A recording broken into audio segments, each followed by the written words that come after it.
अस्सलाम अतारी साहब the great, कैसे हैं जनाब? उम्मीद करता हूँ आप खैर खैरियत से होंगे। अच्छा सर, एक बहुत कन्फ्यूजन है मेरे जहन में, बहुत बड़ा।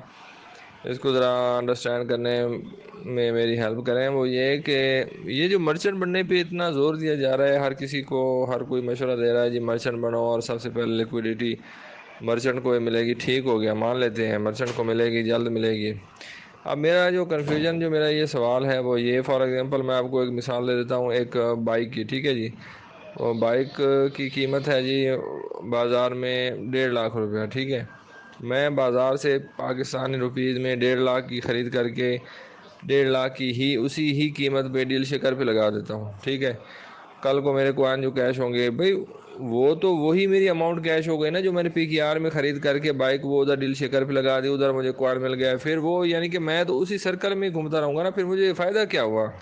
असल जो मेरा सवाल है वो ये कि पीकेआर में एक चीज़ ख़रीद करके उतने में वो डील शेकर पे हम 1 कॉइन पे एक्सेप्ट करके हम वो कॉइन कैश करवा लेते हैं, भाई फ़ायदा फिर क्या हुआ? ये थोड़ा समझाएं।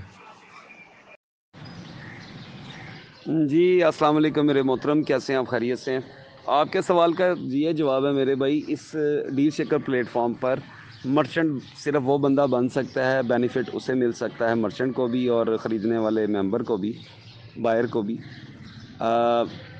मर्चेंट को इस हवाले से बेनिफिट मिल सकता है कि अगर वो मैन्युफैक्चरर है या किसी भी प्रोडक्ट की प्रोडक्शन कर रहा है, कोई चीज़ बना रहा है, उसकी फैक्ट्री है, होलसेलर है, डिस्ट्रीब्यूटर है और मैन्युफैक्चरर है, ठीक है, उसका यूनिट है, उसकी फैक्ट्री है और यहाँ वो सर्विसेज दे रहा है। तो ऐसा कस्टमर, जो मेंबर है वो मर्चेंट बन के फ़ायदा उठा सकता है।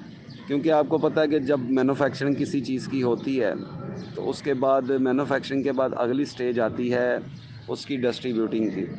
डिस्ट्रीब्यूटिंग होती है, फिर उसके बाद उसकी होलसेल होती है, होलसेल में उसके बाद रिटेल होती है, रिटेल के बाद एंड कस्टमर के पास वो चीज़ पहुंचती है। तो इस तरह से फ़ायदा ये होता है कि मैन्युफैक्चरिंग से डायरेक्ट एंड कस्टमर तक का जो सफ़र है, इसके दौरान जो लोग आते हैं वो स्किप हो जाते हैं, और वो जो मार्जिन है, वो मार्जिन अगर वो मैन्युफैक्चरर मार्केट रेट पर चीज़ देता है, अगर वो देता है मार्केट रेट पर, तो उसको बेनिफिट है, उसका कॉइन उसको। मैं ये सलाह दिया करता हूँ कि वो जो मार्केट रेट है उस पे प्रोडक्ट देने से कस्टमर को तो चीज़ उसी रेट पर मिल रही है जो उसकी मार्केट की ओरिजिनल वैल्यू है, लेकिन मैन्युफैक्चरर को ये बेनिफिट हो रहा है कि उसकी मार्केट वैल्यू पे चीज़ बिक रही है, प्लस ये बेनिफिट हो रहा है कि उसको कॉइन मिल रहे हैं और वो कल को कैश आउट हो सकेंगे।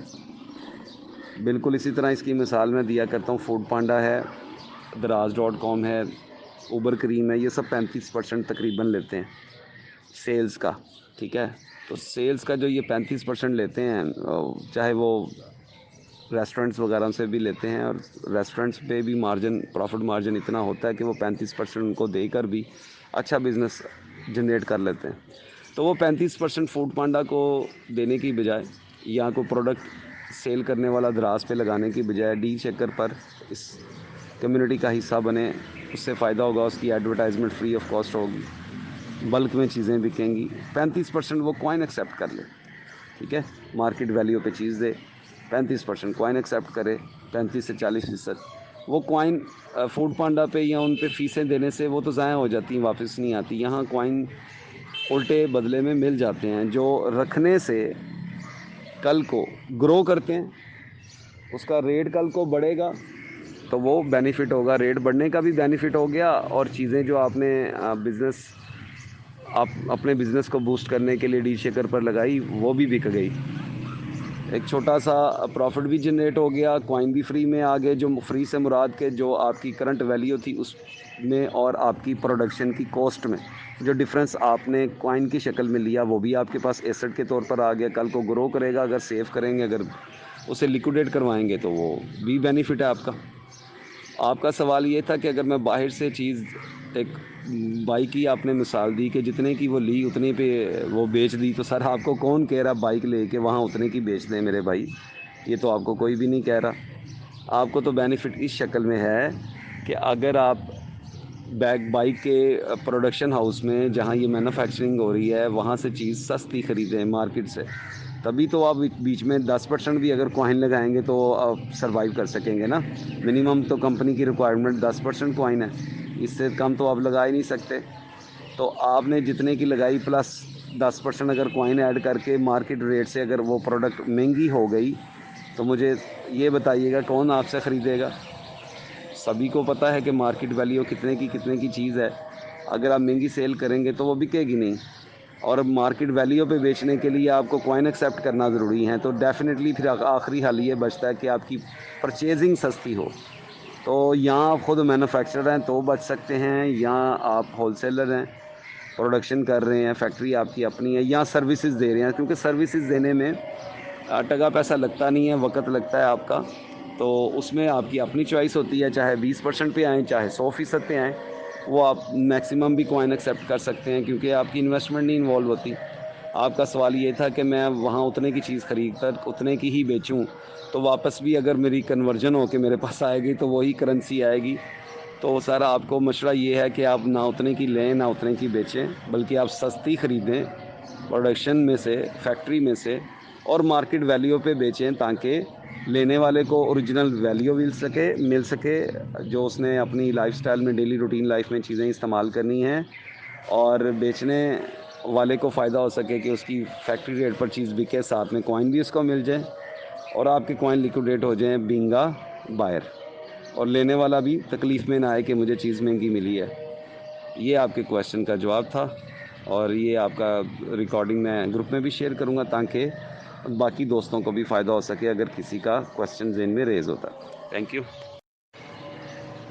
और आपके अगले सवाल का जवाब था कि मर्चेंट बनने पे ही ज़ोर दिया जा रहा है। तो मेरे भाई, जहाँ इस वक्त कंपनी की वैल्यू स्ट्रक है, देखें, हमारा मकसद, हमारा टारगेट तो इस कॉइन को ग्रो करना भी है और लिक्विडेट करवाना भी है, कैश आउट करवाना भी है, और हम ये भी चाहते हैं कि हमारा कॉइन की वर्थ बने और ये वैल्यू इसकी बढ़ती जाए दिन ब दिन। तो उसके लिए जो टूल्स हैं वो डील चेकर है फ़िलहाल अवेलेबल। वन वीटा का काम शुरू है, उसकी प्रोडक्शन करने जा रहे हैं ये चाइना में, और इसकी डिस्ट्रीब्यूशन हर मुल्क में, हर जगह में, हर शहर को मिलेगी। तो वो भी इस वन की वर्थ को बढ़ाएगा, इसकी वैल्यू इंक्रीज़ होगी। फिर वन फॉरेक्स जब मार्केट में आ जाता है, वो किस शेप में आता है जब आएगा तो पता चलेगा, तो उसको उसमें भी वर्थ बनेगी। और अगर कंटिन्यू मार्केट कंपनी दोबारा करती है वन वोयाज को, तो उससे भी इस कॉइन की वर्थ बनेगी। पॉलीगॉन मैटिक पर जा रहे हैं, ये हमें एक समझ लें कि एक प्लस एडवांटेज मिलने जा रहा है डिप्लॉयमेंट होने के बाद। उससे भी उस पॉलीगॉन मैटिक का मार्केट में एक नाम है, और हमारा प्रोजेक्ट उसका हिस्सा बनने जा रहा है। इससे भी हमारे इस प्रोजेक्ट को, इस कॉइन को, इसकी वैल्यू इंक्रीज़ होने को वर्थ मिलेगी। और डील शेकर को प्रमोट इसलिए बार बार किया जा रहा है कि लोगों की लिक्विडेशन स्टार्ट हो सके, लेन देन का अमल शुरू हो सके, लोग अपना कॉइन कैश आउट करवा सकें। बाहर से भी चीज़ ख़रीदनी है लोगों ने अपनी रूटीन लाइफ में, तो इसी डील शेकर में हर चीज़ आपको मिले, आपका कॉइन करंट वैल्यू से कैश आउट होता रहे। बेचने वाले मर्चेंट का ये बेनिफिट होगा कि वो उसे कॉइन फ्री में मिल जाएगा, उसे एजुकेशनल पैकेज से महंगा कॉइन नहीं ख़रीदना पड़ेगा। और आपको पता है वैसे भी एजुकेशनल पैकेजेस की सेल्स डाउन है, तो आगे इसका ग्रो करने का वाहद प्लेटफॉर्म डील शेकर बचता है फ़िलहाल। तो मार्केट में डील शेकर की वर्थ बनेगी, और जिस वजह से आपकी ज़रूरतें जो हैं डील शेकर से पूरी अगर होना शुरू हो जाती हैं, हर चीज़ मिलती है मार्केट वैल्यू पे, तो आपको करंट वैल्यू एंजॉय कर सकेंगे आप वन लाइफ में रहते हुए, वन इकोसिस्टम में रहते हुए। 42 यूरो समथिंग जो इसकी वैल्यू इस वक्त करंट है, वो बढ़ती चली जाएगी क्योंकि डिमांड बढ़ेगी। तो मार्केट में जब भी डिमांड बढ़ती है तो उसकी वैल्यू भी इंक्रीज़ होती है। ठीक है, इसकी वैल्यू को अपग्रेड करने के लिए प्रमोट किया जाता है, बार बार ज़ोर दिया जाता है मर्चेंट बने, मर्चेंट बने। इस वजह से कंपनी ने उसमें अट्रैक्शन के लिए मर्चेंट की एक्सचेंजेबिलिटी पहले रखी है कि मर्चेंट आप बने, आपको पहले लिक्विडिटी मिल सकेगी। तो उसके लिए वो वादा पूरा करते हुए कंपनी अब लिक्विडिटी देने जा रही है एक्सचेंज पूल की शक्ल में, और आगे कंटिन्यू करते हुए मज़ीद भी सर्विसेज सबसे पहले कैश आउट की खुलेंगी, तो वो मर्चेंट के लिए खुलेंगी। वो इसलिए है कि मर्चेंट की अट्रैक्शन बने, जिससे देखकर बहुत सारे मर्चेंट्स हजरात अपने बिजनेसेस उठा के इस डील शेकर पर लेके आए। डील शेकर पर लाने से उन डील शेकर भी प्रमोट होगा, वन इकोसिस्टम की जो कम्युनिटी है अपना कॉइन भी लिक्विडेट करवा सकेंगे और वैल्यू भी इंक्रीज़ हो सकेगी। अब बात समझ आ गई, एक कम्प्रीहेंसिव आपको मैसेज का जवाब दिया मैंने ताकि आपको इसका फ़ायदा हो सके। शुक्रिया आपका।